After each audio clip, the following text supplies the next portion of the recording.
तो उसकी एफआईआर हम कर देंगे। या फिर तो मैसेज डॉक्यूमेंट सबको दे दीजिए। या तो आप ये कहते हैं कि आपसे जमीन इन्होंने खरीदी और पैसा नहीं दिया, या हमारा पैसा या दूसरे डिपार्टमेंट को दे दिया। ठीक है, तो ये भी वही है क्या सिमिलर, ये डॉली राज का है सुल्तान पर सिमिलर चीज है, और वो हमको दे दीजिए, उस व्यक्ति के खिलाफ कार्रवाई करें रादर देन पूरे पे। हल्द्वानी में इन दिनों जमीनी फर्जीवाड़ा लगातार सामने आ रहा है। कमिश्नर का जनता दरबार हो या आईजी का जनता दरबार या फिर जिलाधिकारी के जनता दरबार, सभी जगह जमीनी फर्जीवाड़े के मामले सामने आ रहे हैं।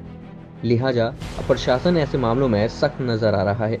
कुमाऊं कमिश्नर के निर्देश के बाद अब जमीनी फर्जीवाड़े मामले में मुकदमे दर्ज होंगे। हल्द्वानी सर्किट हाउस में कुमाऊं कमिश्नर ने कुमाऊं मंडल के लैंड फ्रॉड मामलों की समीक्षा की, जिसमें 14 मामलों में मुकदमा दर्ज करने के निर्देश दिए गए हैं।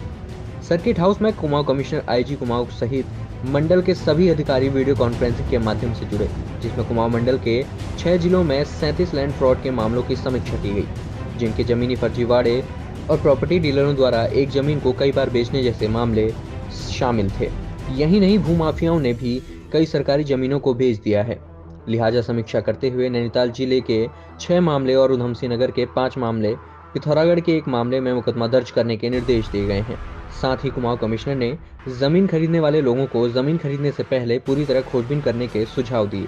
सबसे पहले तो आप उसकी लेटेस्ट खतौनी कंप्यूटराइज्ड है आजकल, वो निकाल लेनी चाहिए कि ये पता चले कि जिससे आप खरीद रहे हो उसकी ज़मीन है भी उतनी या नहीं है। सेकेंडली, आप सब रजिस्ट्रार के ऑफिस में जाके वहाँ पे खेत नंबर के हिसाब से रिकॉर्ड होता है, 10 साल का, 15 साल का, 20 साल का, कि जो खेत नंबर मैं ले रहा हूँ ये 15 सालों में किन किन हाथों में गया है।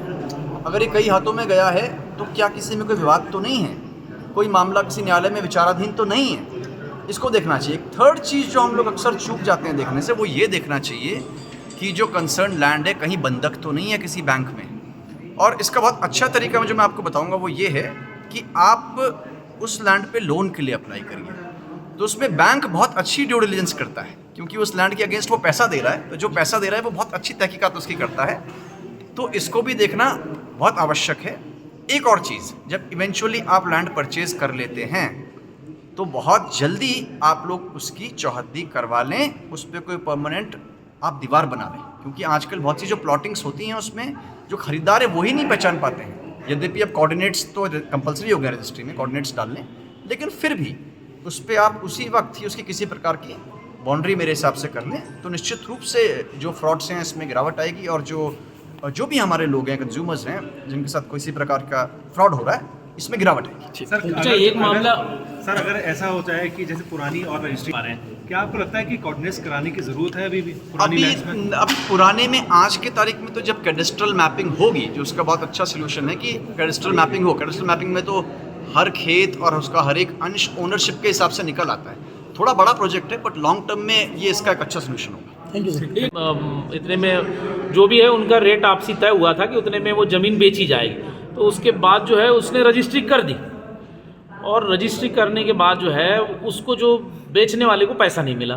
बाद में बेचने वाला मेरे पास आया कि भैया जो है हमने इनको ज़मीन तो बेच दी, लेकिन रजिस्ट्री की इन्होंने पैसे दिए ही नहीं। मतलब कितने पैसे दिए? तो बोले वो ऐसी मौखिक 1 रुपये का हुआ था। तो फिर उस मेरे द्वारा इसमें संज्ञान लिया गया, तत्काल जांच बैठाई गई, जांच में जो है उसमें एफआईआर करने के निर्देश दिए गए। इसी दौरान जो है वो घबराकर जो जिसने लिया था उसने वो तत्काल वो कोर्ट में गया, और कोर्ट में जो उसका जायज़ जो भी ज़मीन का रेट था, सर्कल रेट, वो उसने अपने कोर्ट में पेमेंट कर दिया है वो। तो अब जो है वो जो रजिस्ट्री हो गई और जो उसको पेमेंट होना है उतना हो गया। अब जो मार्केट रेट है उसके हिसाब से उनका आपसी वो चल रहा है इसमें बात। सर, खरीदारों के लिए क्या इंस्ट्रक्शंस रहेंगे आपके कि जिस समय ज़मीन खरीदे तो क्या डायरेक्शंस आपकी ओर से हैं? नहीं, ये जनरली उधमसिंह नगर, नैनीताल, बहुत सारी ऐसी जगह है जिसमें कई बार जो है नजूल की जगह होती है, कई बार जो है वो इस तरह सरकारी भूमि होती है, वन भूमि होती है। तो ये पहले पूरी तरह वो कर ले, इंश्योर कर लिए कि ये जगह जो है क्लियर है, सब साफ है, और हर चीज़ उसका मतलब सर्वे रिपोर्ट ले ले, वकील से जो है पूरा वो ले ले कि भैया ऑल क्लियर है करके, तभी वो जाके ये करें।